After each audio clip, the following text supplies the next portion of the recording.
تعرف محمد صلاح؟ طبعا من ناحيه الميشنز اللي بيعملها هي دي المنتاليتي. اهلا وسهلا بيكم في حلقه جديده من وماله.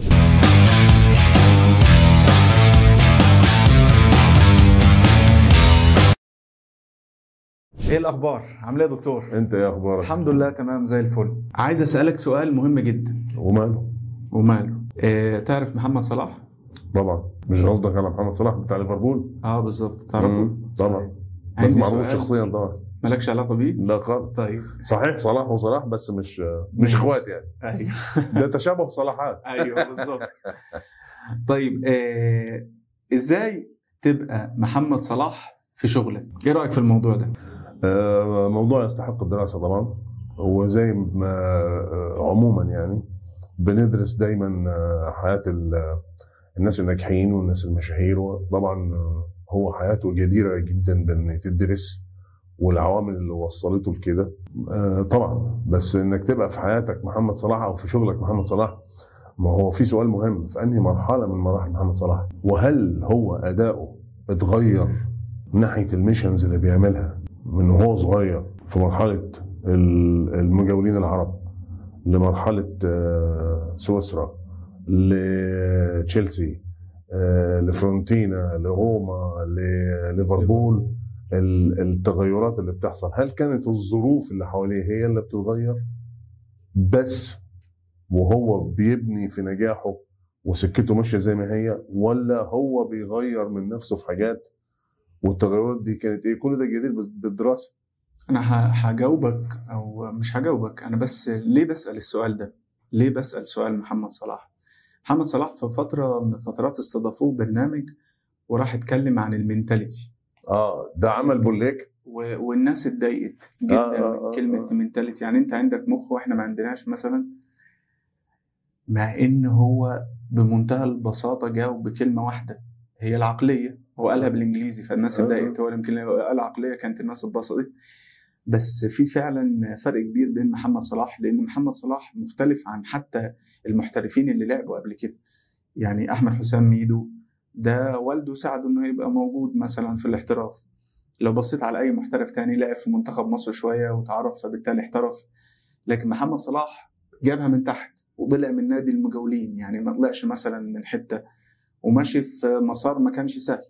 تمام.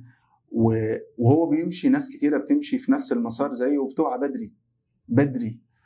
ومحمد صلاح ما عندوش حد في مصر قدوه ومثال يقتدي بيه، فهو بيمشي لوحده، هو اللي ماسك طريقه لوحده. ودي في حد ذاتها هي في حد ذاتها. يعني الواحد ساعات يقول طب هو مين قال لمحمد صلاح يعمل كذا علشان يعمل كذا؟ فالموضوع الموضوع انا شايفه يبدو ان هو بسيط ولعيب وبينجح، بس هو انا شايف ان في قصة وقصص وتفاصيل كتير عملها محمد صلاح علشان يبقى محمد صلاح في الكورة اللي احنا عارفينه دلوقتي.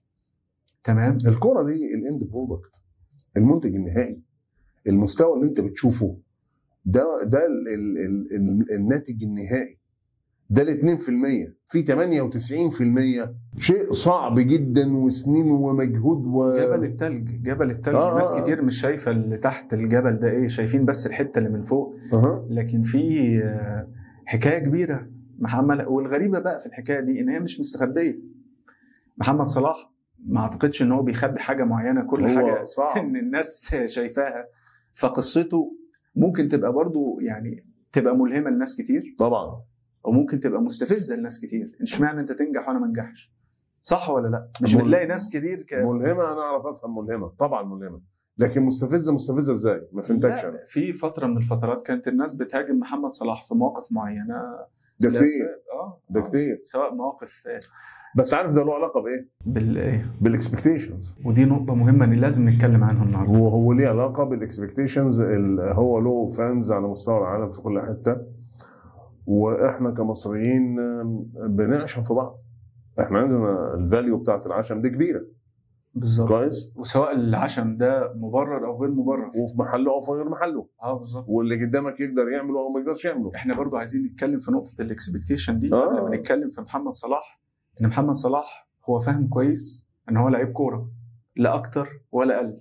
في بعض الجماهير او الفانز لما يشوف حد معين بيحبه وبيعزه بيخليه هو قدوة ليه في كل شيء، ولازم يبقى له موقف، ولازم يبقى له رأي في كل حاجة. وده مش صحيح، لأن هو بيقول لهم أنا يا جماعة بني آدم عادي في الأول. ده مش صحيح، ده مش صحيح. ليا رغباتي وليا، أنا مش ملاك أو مش حاجة اكسبشنال. الناس عايزاه يبقى اكسبشنال في حاجات ممكن تبقى مش بتاعته، لأن في ناس تانية كده مثلا. فأنا لا، عشان مثلا فلان الفلاني مثلا بيعمل الكلام ده، فأنا محمد صلاح لازم يعمل الكلام ده عشان أنا أرضى عنه. ما أنت مش لازم ترضى عنه أصلا يعني. أنت من غير رضاك الراجل بينجح وكل يوم. الحاجة الغريبة بقى اللي في محمد صلاح، هو كل يوم بيعلي على نفسه. يعني طبيعي ان انت في حياتك بتوصل للهدف، وبعدين مجرد ما انت تحقق الهدف بتحاول يعني تبقى متمسك شوية، وطبيعي ان انت بتكلاين. لا، محمد صلاح بيخلق لنفسه اهداف جديدة كل مرحلة، وبيروح لآفاق جديدة. وكل سنة من السنين اللي قضاها في الاحتراف، اعتقد يعني لو قعدنا وعملنا معاه حوار هيكلمك في حاجة مختلفة أو في أهداف مختلفة. هو أنا هرجع لحتة المنتاليتي تاني، لأنه فعلا هو كان الراجل صادق لما قال لك it's all about mentality. لأنه لما ترجع للمنتاليتي في سيزون ما يتنسيش، والسيزون الحالي بتاع 24-25 مش هيتنسي لمحمد صلاح. السيزون اللي ما يتنسيش هو كان السنة اللي جاب لها هدف الدوري الإنجليزي. حلو. في السيزون ده صعوبة شديدة جدا في انه هو يعرف يجيب اهداف. بعد ما بيجي هداف الدوري، السيزون اللي بعده صعب جدا يبقى هداف الدوري تاني، لانه فيه ريزيستنس. كويس. فانا بتفرج على المباريات دي، طريقته اتعرفت او ما انا جاي لك فهو كان بيلعب 11 صريح جدا. كويس. فاللي بيعمله كده ويقطع لجوه وبشماله، خلاص تك شماله شكرا، شماله شكرا، خلصنا. الاول سيزون كان فيه هداف الدوري كل اجوان تقدر تقول بنسبه تزيد عن 90% كابي بيست من بعض. فخلاص هي حلها بالنسبه للمدربين، باك ثابت على الناحيه الشمال للفريق الخصم، ووراه السيرد باك، ووراهم التغطيه العكسيه اللي جايه من الاثنين باكات التانيين. فهو يعدي من واحد هيلاقي الثاني هيلاقي الثالث، فبيجي الامور صعبه. فهو ما خليش حد وراه او خليه جنبه، دايما يبقى سابقه بكذا خطوه عشان السرعه ما يقلبوش. تمام. فابتدى هو يعمل ايه؟ هي دي المنتاليتي. مش انا هداف الدوري الانجليزي وانا عامل شغل وانا محمد صلاح وانا بحاول، وده دور المدرب وعليه بريشر ان هو يبقى الهداف ولازم تبقى كويس ومش انا فاكر كانوا بعد السيزون الاولاني كانوا يقولوا وان مان سيزون او وان شو سيزون او وان سيزون. كان في مصطلح كده انجليزي هو بيقول لك هل محمد صلاح ظاهره السيزون الواحد؟ كان في مصطلح انجليزي كده. اوكي انت بتتكلم على الوان سيزون. وان سيزون شو هو ظاهره الوان سيزون كده دايما بيقولوا وان سيزون. هو كان ده ضغط اضافي. عمل ايه بقى؟ ابتدى يفكر هو مع نفسه، فابتدى يتمرن بعد تدريبات ليفربول، بعد تدريبات الفريق ابتدى يتمرن على طريقه تاني تخليه ازاي يعرف يكسر الكلام ده. فلو تاخد بالك ابتدى، لو حد فاهم في الكوره كويس هيفهم ان هو ما ابتداش يلعب 11 صريح، ابتدى يلعب في المنطقه اللي بين ال11 و7، فبيخش الجو بدري شويتين، وبيعمل ابتدى يتفق مع ارنولد الباك رايت بتاعه اللي بيلعب 2 انه يعمل معاه اوفرلاب فياخد حد من الباكات، وابتدت الطريقه دي تجيب نتيجه. لما ابتدى يوصل لانه هداف الدوري تاني فعايز يعلي على حد، ابتدى يظهر مين في الدوري الانجليزي؟ هالاند. طاحونه. ايوه طاحونه. فابتدى يعلي على ايه؟ الاسيست. فابتدى يعمل اسيستات. ايه ده؟ اديك حته تاني. قبل ما يروح ليفربول وهو في روما، محمد صلاح كان بيلعب 11. ايوه. كان افضل ميزه فيه ايه محمد صلاح؟ السرعه. اسرع واحد ممكن يبقى بيلعب كوره، وما زال سريع جدا. وخلي بالك هو بيكبر في السن وبيحتفظ بالسرعه برضه. ده نتيجه ايه؟ نتيجه حاجه مهمه جدا من الحاجات اللي انت سالتني عنها. هو ليه محمد صلاح؟ لانه بيتبع الاسلوب القديم جدا بتاع العسكريه المصريه، اللي هو العرق في التدريب يوفر الدم في المعركه. ده حقيقي. هو بيعمل مجهود خرافي لدرجه هو له صور في التدريبات بتاعه ليفربول، المحترفين زمايله في الفريق باصين عليه كده. هو بيعمل حاجات في التدريب مش مطالب بيها. ده حقيقي. الاستمراريه.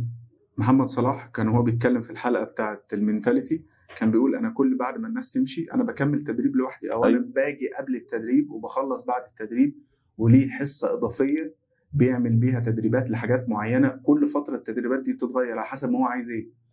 فدي تفصيله جدا. وبرده من الحاجات اللي نفتكرها برده تكمله على كلامك، في ايام سباليتي علم محمد صلاح ازاي يدافع. هو الاول ما كانش بيعرف يدافع، ما كانش بيدافع. في الوقت اللي جه فيه في روما وخلاه ان هو يروح ليفربول، هو اكيد هيلعب في الدوري الايطالي لازم يتعلم يدافع. تعال نروح بقى للشغل. تعال نسمع بقى الكلام اللي احنا بنشوف في الشغل. ليه احنا مش بنبقى محمد صلاح؟ لان انت لما يطلب منك شغل اضافي غير اللي انت بتعمله ومتعود عليه، ما بتعملش اكسترا مايل. لا بتعمل اكسترا مايل، واي حاجه تطلب منك تبدو ان هي بعيده عن شغلك انت ما بتعملهاش، بترفض. لا انا مش شغلانتي كده. ايوه. فمحمد صلاح داس على نفسه وبقى بيعمل شغلانه تبدو ان هي مش شغلانته، لكن لما تيجي توسع السكوب شويه تلاقي لا، هي من صميم شغلانته. مفيش حاجه اسمها في الكوره حديثه ما تدافعش. تمام. لازم كل فريق يبقى زي ما بيعرف يهاجم، ما ينفعش ناس تهاجم وناس تدافع. صحيح. لا دلوقتي الداينامكس والحركه والابديتس بتاعت اللعبه لازم الاثنين يعملوا. فتجاوب مع المعطيات اللي بتتغير. دي نقطه. النقطه الثانيه ان هو دايما عارف نفسه فين. يعني اول ما راح على سبيل المثال عارف ان هو راجل موهبه بس، واعترف قدام نفسه كده. عشان كده ابتدى يستعين بناس تانية، مش بس على الجانب البدني، حتى على جانب المينتاليتي. ده اللي انا بتكلم فيه. ان هو يا جماعه هو مش بيقول ان انا اذكى واحد ولا انا عندي مينتاليتي، لا ده هو استعان بناس. هو بيتكلم مينتاليتي البيزنس، انه ازاي تدير بيزنس. استعان بناس تعمل له المينتاليتي بتاعته، لانه عارف نفسه انه مش كل حاجه لازم يعملها بنفسها. وهنا ساعات الواحد يفتكر لعيبه تانية كتير كانت موهبه اكبر من محمد صلاح بمراحل. صحيح. ولغايه دلوقتي يعني موهبتها مثلا على الحاجات الصغيره اللي بتعملها ممكن تبقى اعلى من محمد صلاح، لكن المينتاليتي لان هو بيدير شغله يعني بنفسه. انا اقول لك على حاجه. يعني انا شايف ان ميدو تالنتد اكتر. تالنتد اكتر. ابو تريكه تالنتد اكتر. انا بقول لك من الاخر، انا راجل انت عارف انا لاعب كوره قديم. بركات تالنتد جد، واخد بالك انت. كل الناس دي يعني بديك اكزامبل. فاضل تقول لي سيد معوض. احنا مش هنطلع، احنا هنكمل. انا هعتبر نفسي ان انا ما سمعتش هذا الكلام. الايديا هنا زي ما بقول لك، خليك في محمود الخطيب مثلا، تمام، حسن شحاته، فاروق جعفر، اسماء فعلا. احنا عندنا في مصر هو حازم امام ومثلا حازم امام. انا عايز اقول لك حتى في جيل هو انا في لعيب، انا متابع الكوره من ايام كاس العالم للشباب، وقبل كده دايما كاس العالم للشباب ده بالنسبه لي محبب جدا، كانت الناس ما بتتفرجش عليه. كاس العالم للشباب كان تقريبا في البرازيل 2001 او مش فاكر يعني حاجه زي كده، او الارجنتين حاجه زي كده. كان معاه في نفس الفريق مين؟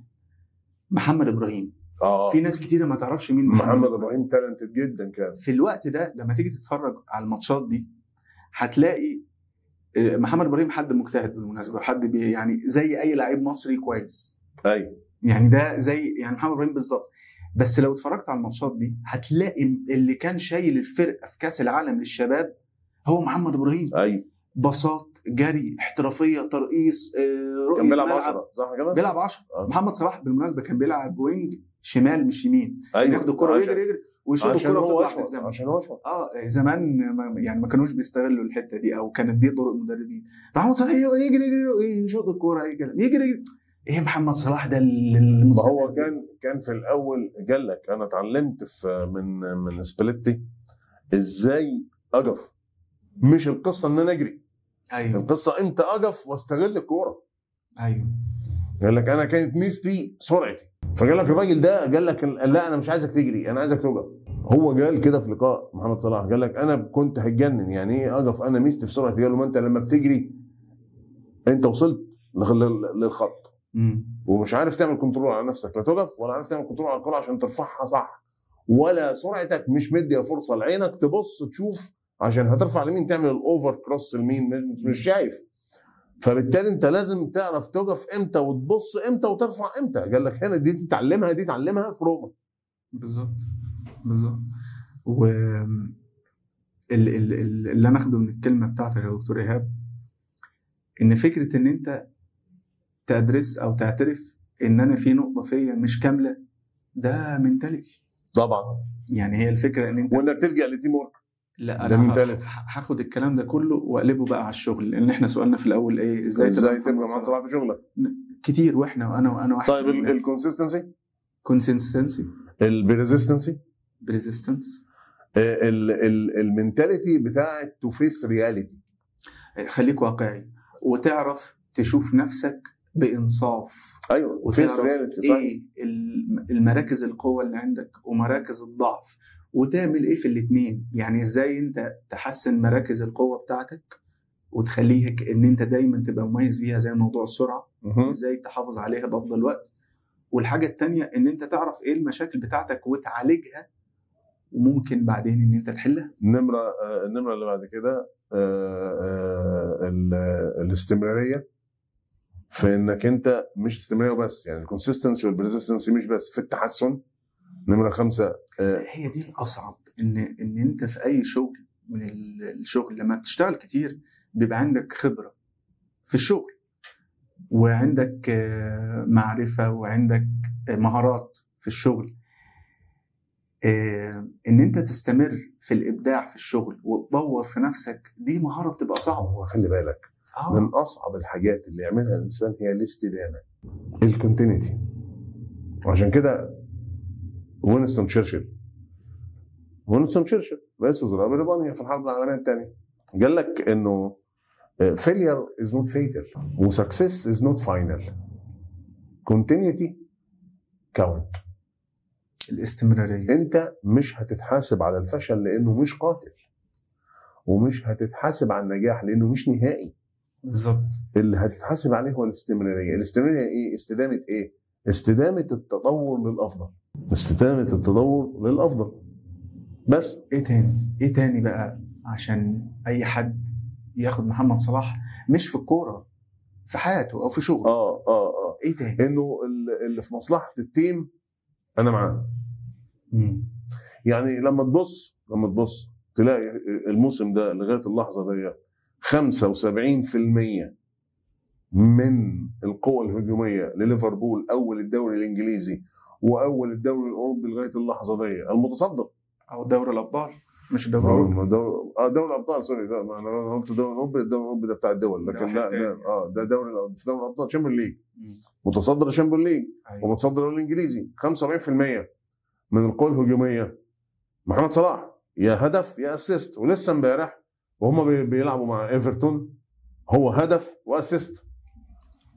أنا يعني الهدف بتاع امبارح ممكن الناس اللي ما شافش الماتش أو اللي شاف الماتش يعتبر إنه هذا هدف عادي، بس الهدف بتاع امبارح ده فيه كمية تفاصيل بتدل على التطور الكبير اللي عمله محمد صلاح في نفسه، غير طبيعي. بس الهدف بسرعة شديدة وفي زاوية مختومة بالشمع الأحمر وبيمينه. هي دي المصيبة، إزاي بيمينه؟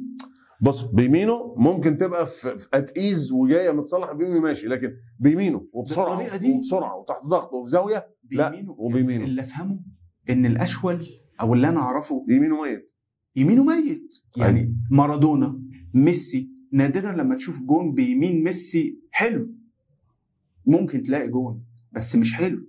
مارادونا مش فاكر هو بيتجاب اتقيز لكن الجون بتاع امبارح بتاع محمد صلاح شوفوه في الماتش ده وتحت سرعه الكرة جايه سريعه وبعد كده ما خدهاش مره واحده، استلم كده السرعه في الاكشن سريع وبيمينه.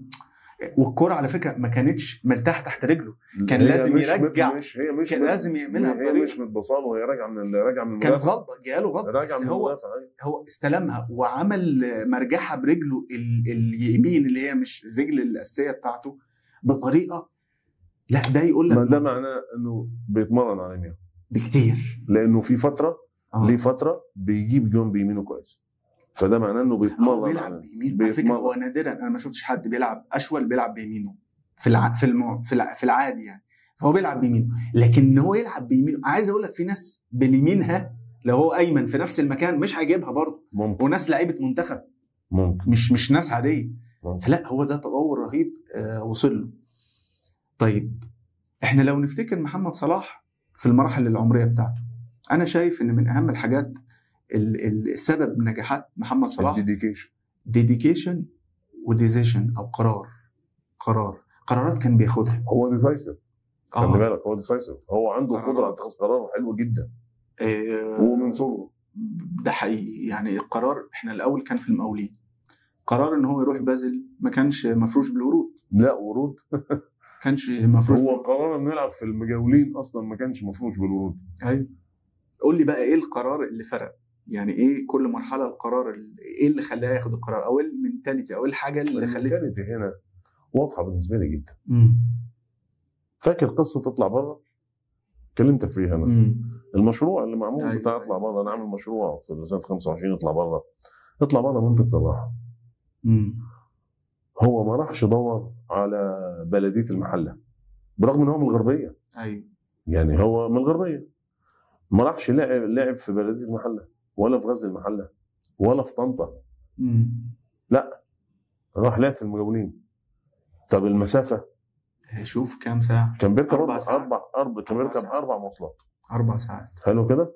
وهو بيحكي على موقف انه مرات كان بيبيت قدام بوابه النادي على الارض بينام عشان عنده تمرينات ورا بعض وماتشات ومش هيعرف يروح ويرجع. فبره منطقه الراحه. بعد المجاولين الطبيعي ادور على اهلي، شايف نفسي كويس، ادور على زمالك عشان ابقى منتخب مصر. الكارير بس اللي كل الناس بتفكر فيه. ساعة الزمالك هو تعرض عليه، راح ممدوح عباس قال له ايه، انت مش مؤهل تلعب في الزمالك لسه دلوقتي. وده اداره نفسيه ما حصلتش ان انت فكك عن راي ناس. ممكن ناس ثانيه لما يجي لها الموضوع ده يحبط بقى بالظبط. لا هو من الواضح انه ما بيحبطش. يعني من الواضح انه ما بيحبطش. يعني الفتره اللي احنا فيها دي السيزون ده فات اكتر من نصه. حلو. وكل العالم بما في ذلك هو شخصيا منتظر تجديد عقده مع ليفربول واداره التفاوض مع ليفربول. ده ايه احنا مش متعودين كده يا جماعه. مش مؤثر على مستواه في الملعب. انا ما شفتش حد من لعيبه العالم، ما اعتقدش انت سمعت عن حد بيدير التفاوض بالطريقه دي لمصلحته بهذا الشكل وبيتعامل معاهم انجليزي.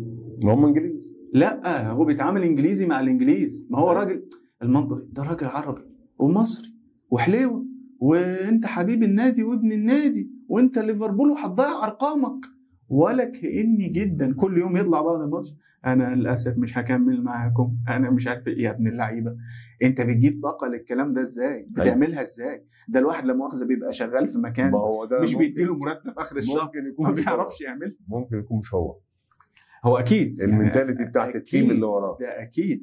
بس خلي بالك هو بيستعين بالتيم الكفء واختياره للناس دي برضو ده شيء. ما دي مينتاليتي برضو. نرجع خطوه ونقول مينتاليتي. لو قلنا في نهايه الحلقه حاجه واحده بالاضافه للمينتاليتي كانت سبب في محمد صلاح، الديسيبلين. التزام. الديسيبلين مش محمد صلاح. الديسيبلين محمد علي كلاي. الديسيبلين كريستيانو رونالدو. الديسيبلين مايك تايسون. ميسي. الديسيبلين عشان بحبه ميسي. لا انا بحبه. انا مختلف معاك. الديسيبلين مش ميسي تالنت وديسيبلين. انا مقتنع ما فيش تالنت في الدنيا. ما عنديش without discipline. انا بتكلم في ريفرنسز. يعني لما بتكلم اقصد ريفرنس. ممكن يكون انت عندك داتا مش عندي، لكن انا بتكلم في ريفرنسز. يعني محمد علي كلاي له مقولات في الديسيبلين، وده الرياضي الاول على مستوى القرن العشرين في جينز ريكورد.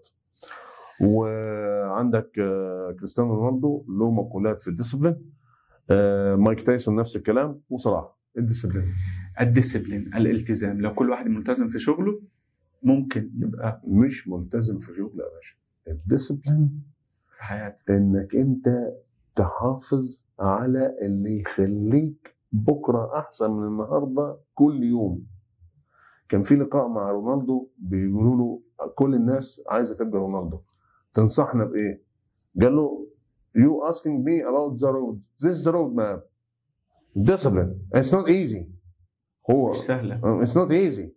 في نهايه الحلقه بشكرك يا دكتور ايهاب. لا في حلقه جميله. انفع محمد صلاح؟ انت يا باشا طول عمرك انت ايهاب صلاح يا باشا. ايوه ايهاب صلاح مش محمد صلاح. نورتونا ونشوفكم في حلقه جديده من وماله.